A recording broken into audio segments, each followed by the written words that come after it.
샬롬, 하나님의 평강이 여러분의 삶에 가득하시기를 바랍니다.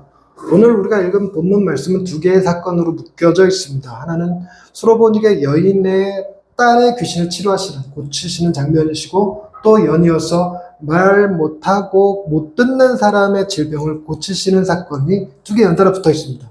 그런데 지리적으로는 굉장히 멀리 떨어져 있습니다. 31절 말씀을 보시면 예수께서 다시 두로 지방에서 나와 시돈을 지나고 데가볼리 지방을 통과하여 갈릴리 호수에 이르렀다, 이렇게 얘기하죠. 꽤 먼 거리입니다. 그러면서 그냥 두로에서 나와서 갈릴리 호수에 갔다고 얘기하지 않고 그 사이에서 시돈 지나고 데가볼리 지나고 그리고 갈릴리 호수에 갔다고 이렇게 얘기하고 있는 거거든요. 여러분, 예수님께서 이 과정들을 지날 때, 두로, 시돈, 데가볼리, 갈릴리를 지날 때 아무 일도 없었던 것일까요? 정말 조용하게, 야, 그냥 가자. 그러면서 사람들한테 복음을 전하지도 않고 병든 자도 고치지 않고 귀신도 내쫓지 않은 채로 그냥 갈릴리로 직행해서 오셨을까요? 그랬을 리가 없을 겁니다. 하루 만에 올 수 있는 거리도 아니려니와 그분이 먹고 자고 하는 그 장소들마다 어떤 신비한 일들, 놀라운 일들이 펼쳐졌을 것임이 분명하죠. 예수님이 시돈 지방에 두로 지방에 갔을 때도 이런 일이 벌어지거든요. 24절 말씀. 예수께서 일어나서 거기를 떠나 두로 지방으로 가서 한 집에 들어가 아무도 모르게 하시려 하나 숨길 수 없었어요. 두로 지방은요, 이스라엘 경내가 아니었습니다. 이스라엘 경내가 아니었다는 얘기는 무엇이냐면 외국에 나가셨다는 얘기예요. 이스라엘 밖에 외국에 하나님을 믿지 않는 이방인들의 땅에, 그곳은 바알신을 숭배하는 사람들의 본고장에, 그곳에 가셨어요. 그런데도 불구하고 예수님의 존재는 숨길 수가 없었습니다. 그래서 귀신 들린 딸을 둔 어머니가 와서 예수님한테 매달렸던 거거든요. 그러니까 이 정도의 존재감을 가지신 분이 두로에서 나와서 시돈을 지나 데가볼리를 지나서 갈릴리 땅에 가시기까지 아무 일도 없었다? 그럴 리가 없습니다. 느낌상 무슨 얘기냐면 이 갈릴리 수로보니게 여인의 사건이 이어서 바로 소개하고 싶은 사건이 그 중간에 있었던 사건이 아니라 바로 이 사건, 말 못하고 못 듣는 사람의 치유 사건을 나란히 연이어 두고 싶었던 마가의 편지 부도가 아니었을까, 이렇게 생각합니다. 그 사이에 많은 일들이 있었지만 마가가 얘기하고 싶은 건 다른 것이었을 거라는 거죠. 그 여러 의도들이 있겠지만 제가 특별히 오늘 본문 말씀을 통해서 집중하고자 하는 것이 있습니다. 그것이 무엇이냐면 기독교가 가지는 굉장히 특이한 굉장히 특별한 특징이 하나 있는데, 그게 뭐냐면 기독교는 찾아오시는 종교라는 것입니다. 그게 왜 특별하냐면 기독교를 제외한 나머지 많은 종교들은 특정한 노력과 수고를 통해서 신을 찾아가는 게 필요합니다. 신을 찾아가는 것뿐만이 아니라 신을 얼르고 달래는 다양한 수단들이 필요해요. 그래서 제사라는 것도 필요하고 제물이라는 것도 필요하고 다 필요하죠. 어떤 면에서 보면 구약의 사건들도 이방인들 눈에 이스라엘 백성들이 하나님을 찾아가는 것처럼 보여요. 그들의 예배 행위, 그들의 기도, 이런 것들이 다 신을 찾아가죠. 율법을 열심히 지킴으로 하나님의 마음에 들려죠. 그러나 구약 역시도 기독교는 찾아오시는 종교입니다.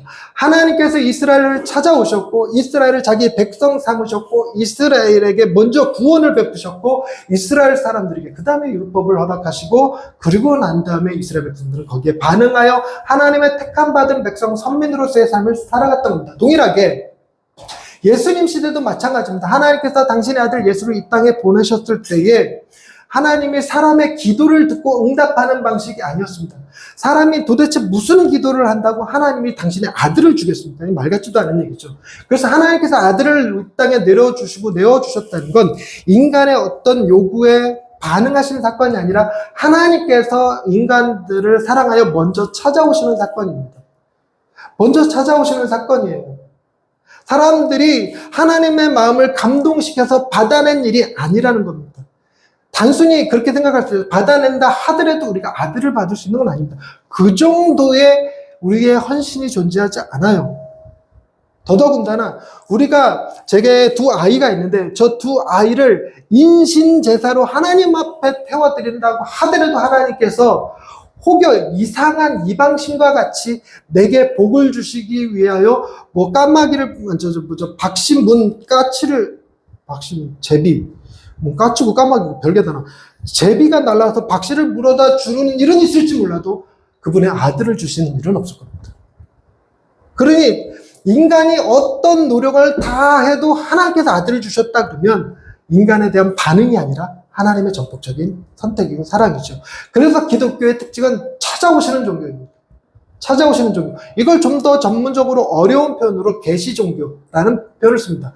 기독교는 계시종교예요. 10개 보일 시자를 써서 열어서 보여주시는 종교입니다. 지극히 수동적이에요. 하나님께서 우리에게 그분이 친히 열어서 보여주시는 것만큼만 우리는 하나님을 알아요.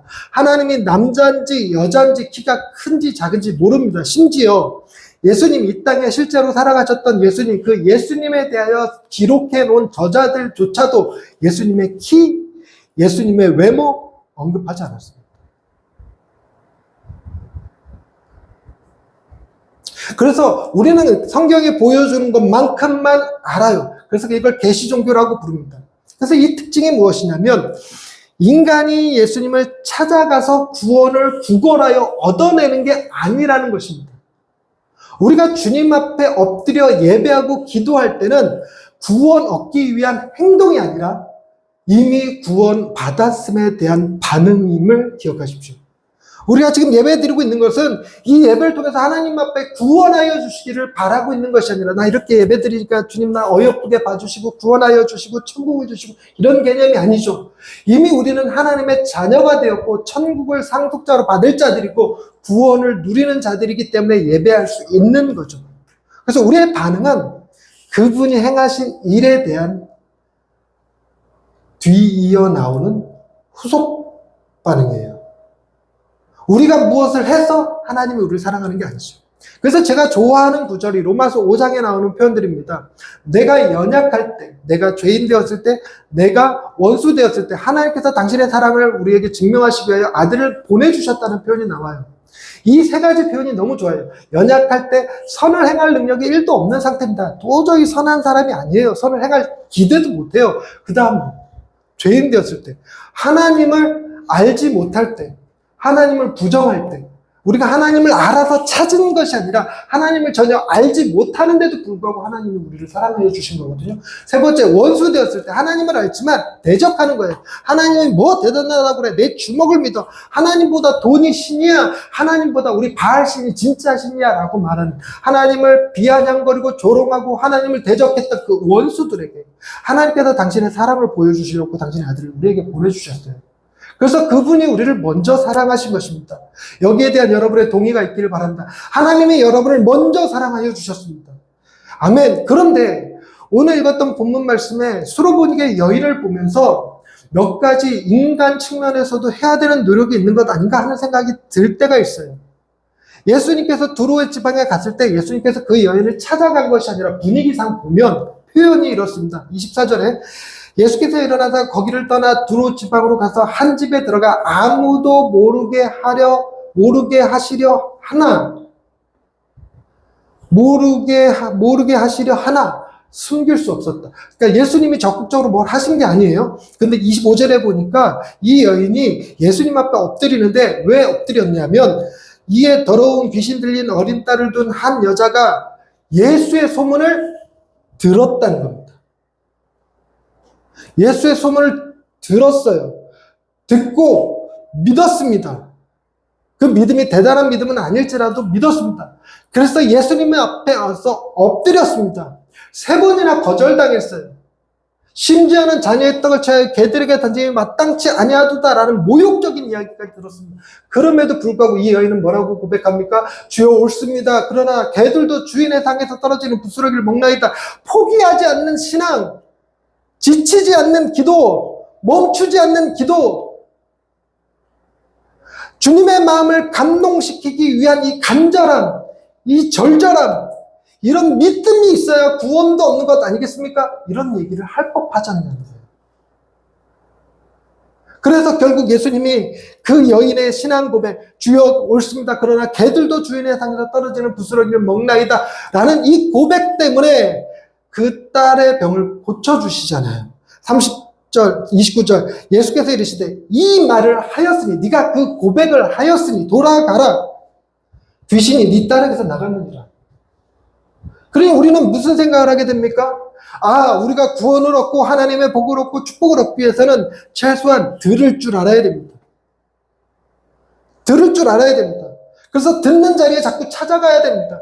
말씀을 들어야 거기서 믿음이 납니다. 그걸로 끝나면 안 됩니다. 그 마음으로 믿고 하나님께 구하여야 합니다. 하나님께서 나 같은 사람을 이방인 취급할지라도 포기하지 마셔야 됩니다. 내가 아무리 더럽고 추하고 못났다 할지라도 절대로 멈추지 말고 기도해야 됩니다. 라고 할 법하죠. 마가의 이야기를 들은 사람들이 이방인이 구원을 받았다, 이방인이 예수의 은혜를 덧입어서 귀신이 떠나갔다 하는 얘기를 기록해 놓은 걸 보면 놀래 자빠질 겁니다. 그런데도 불구하고 그들은 무엇을 생각할 거냐면 이방인이긴 했어도 믿음을 가진 여인이었다. 열심을 가진 여인이었다. 포기하지 않는 여인이었다. 라고 얘기할 법도 하지 않습니까? 그러니까 마가가 그 일을 원천 차단하는 방식으로 뭘 썼냐면 예수님께서 그 사건 이후에 두로를 나와서 시돈을 지어서 대가볼리를 거쳐서 갈릴리에 가서 말 못 듣고 말하지 못하는 사람. 뭐가 보이십니까? 완전히 수로보니게 여인하고 정반대 있는 사람. 그래도 수로보니게 여인은 들었잖아. 그래도 수로보니게 여인은 말했잖아. 고백했잖아. 그런데 그마저도 못 듣고 말도 못하는 사람을 고치시는 장면이에요. 그래서 이 두 개의 말씀 보면 우리는 이렇게 읽어야 됩니다. 예수님의 복음을 듣고 그 자기의 신앙을 고백하는 것이 아니라 예수님은 이스라엘 민족이 아닌 이방인에게도 찾아가시고 듣지도 못하고 말하지도 못하는 사람에게도 찾아가시는구나. 그뿐이겠어요? 여러분, 야이로의 딸은 예수님을 봤을까요? 들었을까요? 고백했을까요? 숨도 못 쉬었어요. 죽어 있었잖아요. 그럼에도 불구하고 예수님이 소녀야 일어나라 이렇게 세우시잖아요. 이게 하나님께서 우리를 향해서 행하신 일을 너무 선명하게 잘 보여줍니다. 하나님이 먼저 우리를 사랑하여 주셨어요. 그 하나님의 사랑이 우리의 질병을 내쫓고 우리의 환경을 넘어서서 자격 조건 전혀 따지지 않고 하나님 당신의 은혜를 베풀어 주시죠. 이게 계시 종교입니다. 이게 찾아오시는 종교예요. 우리에게 뭔가 좋은 게 있어서 우리에게 뭔가 받으실 만한 게 있어서 찾아오신 게 아닙니다. 하늘 보자 그 영광 버리고 낮고 천한 이 땅에 내려오신 거예요. 이 땅에 내려와서 제대로나 대접받았습니까? 십자가 위에서 죽으셔야 했죠. 십자가 위에서 죽으신 그 사건을 바울은 하나님의 사랑에 대한 확실한 증거, 확증이라고 표현해 줬어요. 하나님의 확실한 증거, 그건 뭡니까? 우리가 이방인일지라도 못 듣는 자일지라도 말하지 못하는 자일지라도 하나님은 먼저 사랑해 주셨다는 겁니다. 먼저 사랑해 주셨다는 겁니다. 그래서 하나님은 내가 어디에 있든 내가 어떤 모습으로 있든 내가 못 듣는 자든 말하지 못하는 자든 하든 상관없이 당신의 사랑에는 조금도 변함이 없으시고 우리에 대한 당신의 사랑을 들려주시고 말씀해 주시고 보여주신다는 겁니다. 심지어 약간 수화 같은 느낌 들죠? 양 귀에 손을 놓고 침을 뱉어 그의 혀에 손을 대시고 이 말씀 준비하는데 우리 딸이 막 생각이 나는 거예요. 침을 뱉어 그 혀에 손을 댔다는 것만 해도 우리 딸은 벌써 닭다리 싹 돋고 나는 아프지 말아야지 이 생각 들 거예요. 다소 이해되지 못하는 표현일지 몰라도 예수님은 지금 뭐 하고 있습니까? 못 듣는 자가 알아들을 수 있는 방식으로 당신의 사랑을 표현해 주고 계시죠.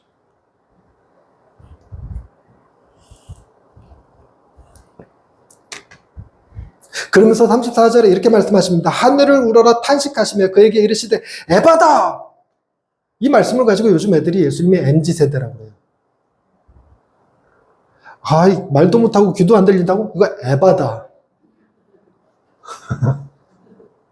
저 어릴 적에는 망을장난처럼 에바다는 아기를 받는다. 산부인과 이름으로 딱이다. 이런 생각했는데 요즘은 느낌이 그렇게 MZ세대 느낌으로 읽혀지는 거예요. 그런 얘기도 들어보셨는지 모르겠네요. 예수님이 부산 사람이라는 얘기 들어보셨습니까? 수고하고 무거운 짐진 자들아 다 내게로 오라. 내가 너희를 쉬게 하리라. 마태복음 16장 이렇게 돼 있거든요. 근데 마태복음은 안 썼고 마 써있고 16 이렇게 써있잖아요. 그러니까 내가 너희를 쉬게 하리라 마. 뭐 부산 분이시네 왔다며 뭐 이랬다는 거예요. 에바죠. 에바다라는 것은 열리라라는 뜻입니다. 열리라. 그런데 여러분, 예수님께서 이 말씀, 에바다, 열리라 라고 말씀하시는 그 말 속에 여러분, 뭔가 감정과 톤을 싣는다고 생각해 보십시다. 감정과 톤을 싣는다. 그래서 그걸 어떻게 표현하실까? 우리 처음에 생각에는 그렇습니다.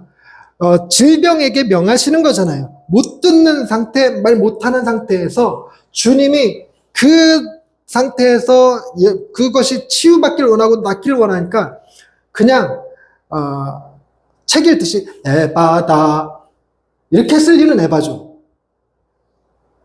근데 다소 처음에 생각에는 권위 있게 말씀하시지 않을까. 에바다! 이것도 에바 같지 않습니까?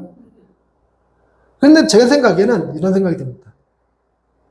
이 예수님이 지금 말 못하고 못 듣는 사람을 보며 마음의 긍휼하심을 느꼈어요.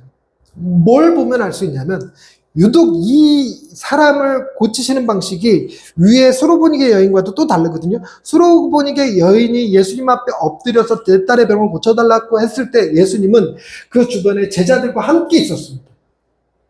어쩌면 그 동네 사람들도 있었을지도 모르겠어요. 어쩌면 그 동네 사람들이 있었을지도 모르겠습니다.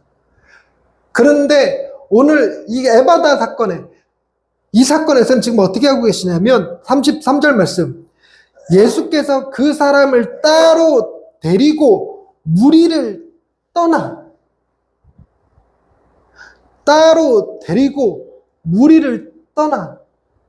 그와 독대하셨어요. 그와 독대하심으로써 사람들에게 예수님께서 그 귀에 손을 꽂고 침을 뱉어서 그 혀에 손을 대시고 이런 것들을 보여주지 않으셨습니다. 이건 예수님이 당신이 하는 일을 세상 사람들이 보는 것이 창피해서였을까요? 아니라는 겁니다. 이 사람이 병고침 받는 이 상황을 사람들의 구경거리로 삼지 않으시려는 주님의 배려로 느껴져요. 그래서 주님은 이 사람의 질병만 고치시는 것이 아니라 이 사람의 마음의 상태까지 그 수치와 부끄러움까지 가려주시기 위하여 따로 데리고 가셨다고 생각합니다. 그러면 예수님의 동기는 지극히 사랑이죠. 그래서 그 에바다라고 말할 때 주님의 메시지 안에는 권위라기보다 애정과 긍휼하심과 사랑의 멘트로 전달되지 않았을까. 그래서 에바다라는 말을 이 사람이 듣지는 못했을 거예요. 이 말을 한 다음에 귀가 열렸으니까. 듣지는 못했을 건데 여러분 그거 아시죠?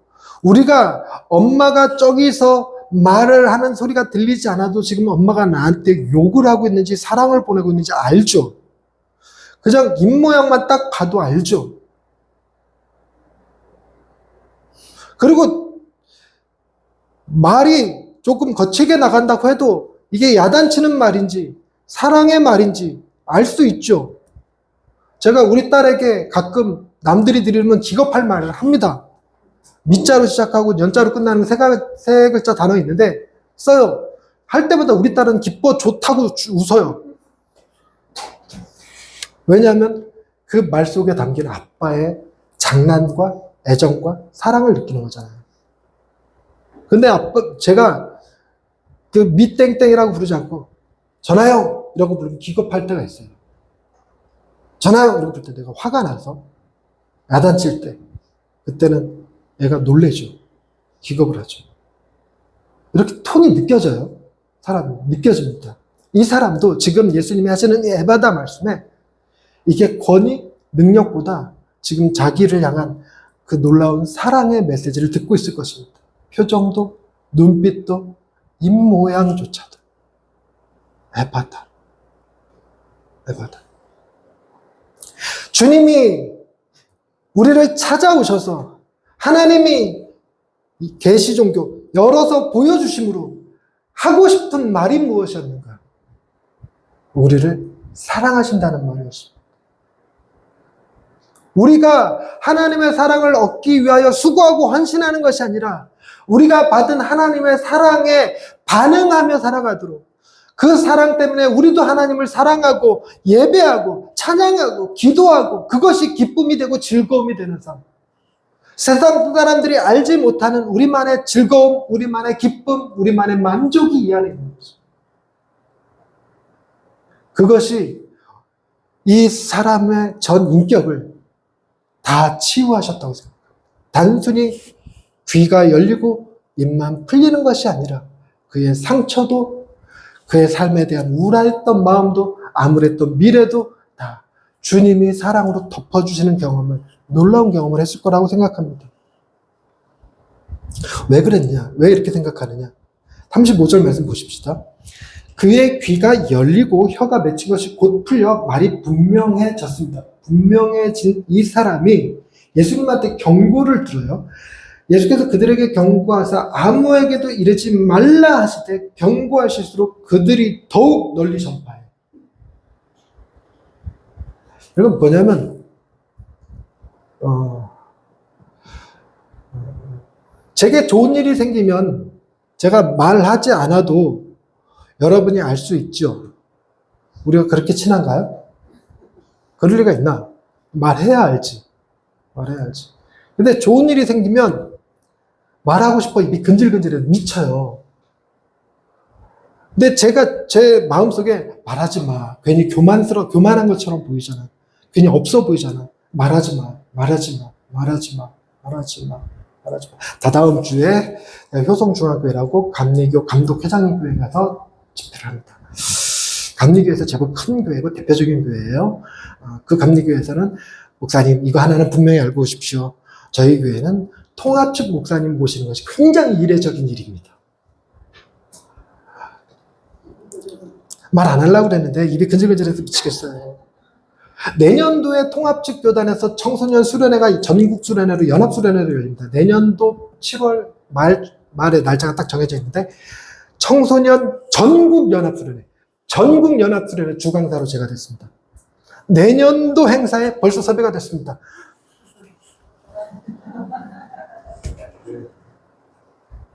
근데 이런 것도 자랑하고 싶은데 사람들이 다 네가 하나님 앞에 저주를 받아 벌을 받아 귀가 멀었고 말을 못하는 거야. 넌 하나님의 저주받은 인생이야. 다 네 죄 때문이야 라고 말하는 자기를 하나님의 아들이신 분이 오셔서 그분의 사랑을 느끼게 해주셨고 그분의 사랑의 메시지를 받았는데 어찌 잠잠하리요. 어찌 잠잠하리요. 주님이 말하지 말라 할지라도 어찌 잠잠하리요. 그 사랑이 내겐 너무 뜨거운데. 그래서 사람들에게 내가 누군지 아십니까? 귀 못 듣던 사람 기억하십니까? 말하지 못했던 사람 기억하십니까? 지금 제 상태가 놀랍지 않습니까? 주님이 저를 고치셨습니다. 어떻게 말하지 않고 버틸 수 있겠습니까? 말하라고 말하라고 시킨 것도 아니고 말하지 말라고 했는데도 불구하고 그 사랑을 느끼니 그렇게 되더라는 거예요. 되더라는 거예요. 말씀을 정리합니다. 계시 종교? 찾아오시는 종교? 뭐 하기 위함이냐면 우리에게 당신의 사랑을 알리시기 위함이죠. 알리시기 위함. 못 듣는 자라도 열어서 들려주셔요. 열어서 들려주셔요. 그래서 제 결론이 이렇습니다. 모든 것을 잘하신 주님. 저 멀리 두루 땅 외국에 있는 귀신이 딸이 들렸대.